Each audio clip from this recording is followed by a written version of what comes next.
दिनांक 1 मे 2026 रोजी Anuradha super speciality I हॉस्पिटलला 1 वर्ष पूर्ण झाले असून या वर्षभरामध्ये 3800हून अधिक पेशंटची डोळे तपासणी झाली असून 425 पेक्षाही अधिक रुग्णांची यशस्वी ऑपरेशन्स झाली आहेत।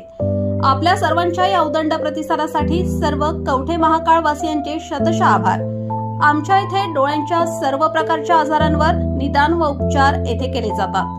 प्रशस्त वेटिंग एरिया, अद्ययावत यंत्रसामग्रीने परिपूर्ण ओपीडी, स्वतंत्र काउन्सिलिंग विभाग, सुसज्ज ऑपरेशन थिएटर, मेडिकल व ऑप्टिकल शॉपची सुविधा, तरी डोळ्यांच्या कोणत्याही आजारांवर योग्य मार्गदर्शन व खात्रीशीर उपचारांकरिता एक वेळ अवश्य भेट द्या। आमचा पत्ता Anuradha super speciality eye hospital, Masoba gate, Agrani mega mall, पहिला मजला, NT पाटील नगर, कवठे महाकाळ। संपर्क 02-341 22-29-00, मोबाईल नंबर 92-72-10-40-41। सांगलीत गांजा विक्री करणारा रेकॉर्डवरील गुन्हेगार जेरबंद। सांगली जिल्ह्यात अंमली पदार्थांच्या विक्रीवर अंकुश ठेवण्यासाठी स्थानिक गुन्हे अन्वेषण शाखा तसेच सांगली ग्रामीण पोलिसांनी संयुक्त कारवाई करीत रेकॉर्डवरील एका आरोपीला अटक केली आहे। आरोपीकडून 4 किलो 1663 ग्रॅम वजनाचा गांजा तसेच एक 4-चाकी वाहन असा एकूण 5,80,000 रुपयांचा मुद्देमाल पोलिसांनी जप्त केला आहे। अटक करण्यात आलेल्या आरोपीचे नाव सचिन दादोस चव्हाण, वय 35, राहणार गांधीनगर, मराठी शाळेजवळ, कवठे पेरान, तालुका मिरज, जिल्हा सांगली असे आहे।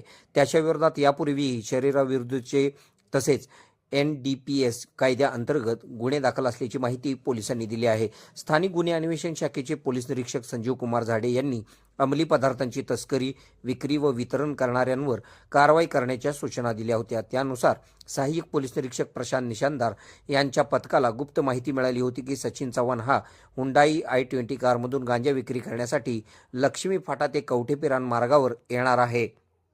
पोलिसांना मिळालेल्या माहितीनुसार महालक्ष्मी मंदिर परिसरात सापळा रचण्यात आला। संशयित वाहन दिसताच पोलिसांनी त्यास अडवून पंचासमक्ष झडती घेतली। वाहनाच्या डिक्कीत प्लास्टिकच्या पिशवीत ठेवलेला तयार गांजा आढळून आला। पोलिसांनी आरोपीकडून 1,80,000 रुपये किमतीचा 4 किलो 1663 ग्रॅम गांजा तसेच 4 लाख रुपये किमतीची हुंडाई i20 कार जप्त केली तसेच एकूण 5,80,000 रुपयांचा मुद्देमाल हस्तगत करण्यात आला आहे। या प्रकरणी police head constable Nagesh Kharat यांना सांगली ग्रामीण पोलीस ठाण्यात फिर्याद दिली असून आरोपी विरोधात NDPS कायद्यानुसार गुन्हा दाखल करण्यात आला आहे। पुढील तपास सांगली ग्रामीण पोलीस करीत आहेत। सांगली जिल्ह्याचे पोलीस अधीक्षक तुषार दोशी व अप्पर पोलीस अधीक्षक कल्पना बारवकर यांच्या मार्गदर्शनाखाली पोलीस निरीक्षक संजीव कुमार झाडे, पोलीस उपनिरीक्षक अभिजित देशमुख, सहाय्यक पोलीस निरीक्षक प्रशांत निशानदार, पोलीस उपनिरीक्षक महादेव पवार तसेच स्थानिक गुन्हे अन्वेषण शाखेच्या पथकाने कारवाई केली आहे।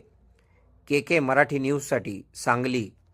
खुशखबर, मूळव्याधीचे आधुनिक उपचार आता आपल्या कवठे महाकाळ शहरामध्ये उपलब्ध। सुविधा, आधुनिक लेझर मशीन, दुर्बिणीतून तपासणी, ऍडमिटची गरज नाही। पोट विकार, बुद्ध विकार यावर आयुर्वेदिक उपचार व सल्ला। मूळव्याधी, शर, भगंदर, पायलोनायडल, सायनस यावर लेसर व आयुर्वेदिक खात्रीशीर उपचार। हर्निया, अपेंडिक्स, कान, नाक, घसा व स्त्रीरोग चिकित्सा, गर्भाशय काढणे इत्यादी सुविधा आता आपल्या कवठे महाकाळ शहरामध्ये डॉक्टर आलमगीर मुजावर यांच्या आशीर्वाद हॉस्पिटलमध्ये उपलब्ध। आमचा पत्ता दत्त मंदिर, जुना Agalgaon road, Kolekar petrol pump शेजारी, कवठे महाकाळ।